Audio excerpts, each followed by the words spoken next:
Hey everybody, Jason Shadrick here with PremierGuitar.com, and we are backstage at the Zach Brown Show with Colonel Sanders himself, otherwise known as Clay Cook, and he is going to walk us through the guitars, amps, and effects that he's bringing out on tour. So Clay, thanks a lot for talking to us. No problem, no problem. So let's start here with your guitars. Which one you want to pull off first? This is a new one. Bill Crook made this. He's kind of become famous being buddies and making guitars for Brad Paisley. And this is one that he had, this is his new prototype paper that he's using, and it's about as close as you're going to get to the old Fender Paisley paper. What's cool about getting a guitar from him is that Brad's done all the R&D over the last 10 or 15 years, and so they've got the radius down on the neck that just feels right for chicken picking. And then the weight of the body and the type of wood, it's just everything, along with the electronics. I have no idea what two pickups these are, but they're different. Different manufacturers, and they've just done all this great R&D on the guitar, and it just makes one really great country instrument. All right, Clay, and what tunes in a set would you play this guitar on? Well, normally in a set I'll play two guitars. I'll play a single coil guitar and then a humbucker guitar. Or, as I like to think of it, a Fender guitar and a Gibson guitar. There's The Wind, As She's Walking Away, Keep Me in Mind, which is, all three of those songs are very single coil type electric parts for me. And so I'll toggle between this guitar and this one here. I haven't been playing it as much because the Crook is brand new. So this is a 61 Stratocaster, and with new pickups in it, actually. These I didn't have the originals. I think someone put some George L's in there or something like that. They were funky. But these are Curtis Novak pickups, and it's been refretted a couple times, but it's really a great single coil guitar, and it's real resonant, and it's definitely got that, what I consider that's fourth position between the middle position and the bridge position. Yeah. Some people call it second position. That's really where this guitar shines, is in that out of phase kind of thing, and then obviously on the front pickup, or the neck pickup, or whatever you want to call it. But I've been playing this one for 3 or 4 years now, and I just needed a break from it. So I started playing with that, playing that telly a little bit more often. I'm actually more of a telly player. I've been playing tellies for years and years, but then also there's the humbucker side of things. I've almost always had, I think I've always had a Les Paul. This was a gold top that I sent to Bill Nash, and he relicked it, and then also does his mojo with the pickups to where they're coil tapped. Actually really useful coil taps. The most useful coil taps that I've ever had on a guitar. And what makes this his coil tap I don't know what the mojo is, what he's doing. Functionally it's the same though, right? Yeah, functionally it should be the same, but it just sounds, it doesn't sound exactly like a single coil, but it's usable in the song, and it still sounds, it still has whatever's good about a single coil is going on. And so this was a new guitar that you relicked. Brand new guitar. I bought it to send to him, so I didn't even play it, and I sent it. It was a brand new Gibson, and I sent it to him, and he did a fantastic job. This is, because it looks almost exactly like an old 50s Les Paul. Right. And I've got a 59 reissue that I use that I swap out on the road for this one as well. But and then the other one, this one gets a lot of work when I'm not tired of it. Just like the Strat. Yeah. But this is an early 90s off-the-rack Gibson USA Firebird 5. And it just, there's nothing special about it. This is pretty standard. It's got a great neck on it.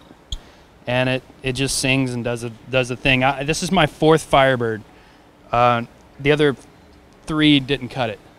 This one definitely cuts it. Was all the relicking on this one done by you? Yes. Yeah, this was basically a well-preserved 15-year-old guitar when I got it, and I beat it up, and it's awesome. I love this guitar. So this is a new addition to the arsenal. So tell us a little bit about this lap steel you have here. Bill Asher made this one, kind of special. It's his version of the Electro Hawaiian. It is the name of it. It's got an old Rickenbacker horseshoe pickup that he acquired that he's using in there, and then also it's got an acoustic pickup built in here, and you can blend between the two, and there's a notched position you have both of them on at the same time, but it's using the one output. Mm-hmm.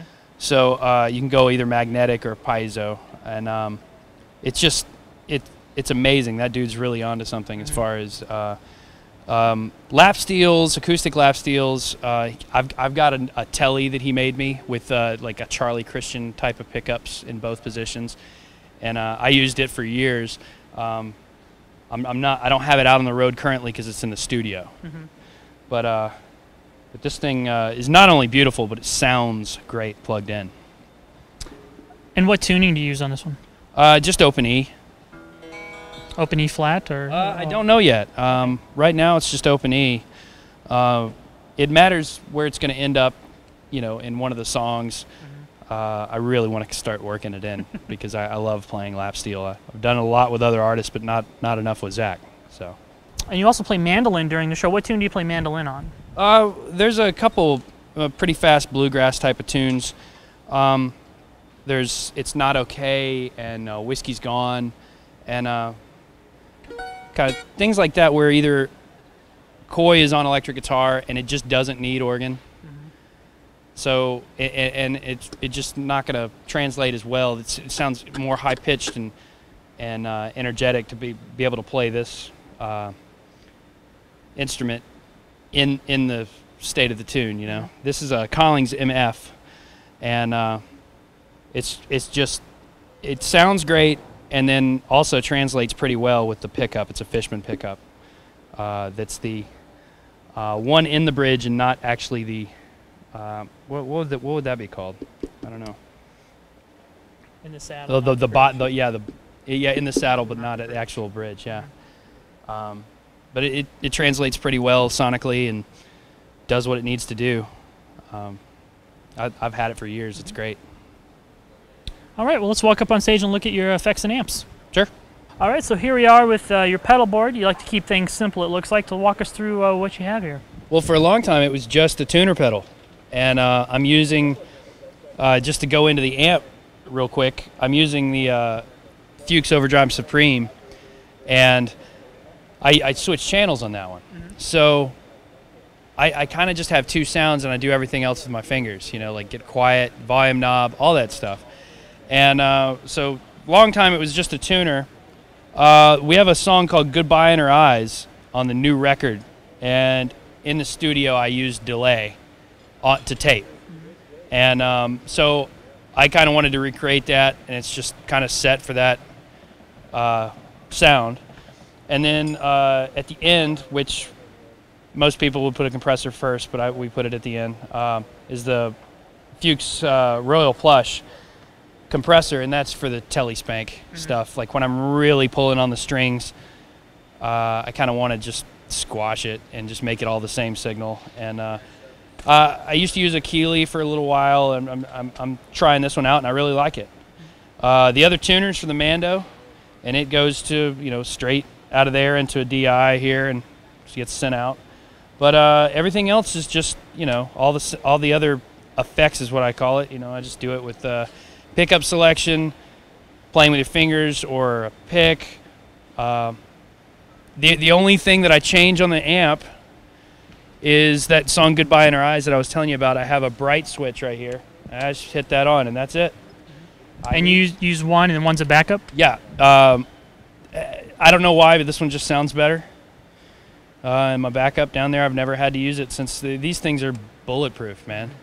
I went through about 4 different amps for this gig, and the only one that held up until I got to this was my old 66 Deluxe Reverb Fender, and this is the first one that really holds up on the road and sounds good every night. Mm-hmm. I'm not worried about it.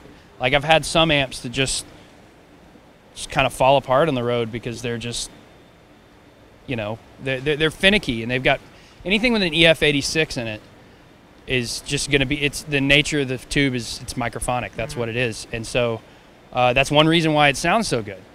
But at the same time, with all this volume on stage and subs and all that stuff, EF86 is just, they just don't do too well on the road. Yeah. But this is a 6L6 design, and you know, Andy does fantastic work. Yeah.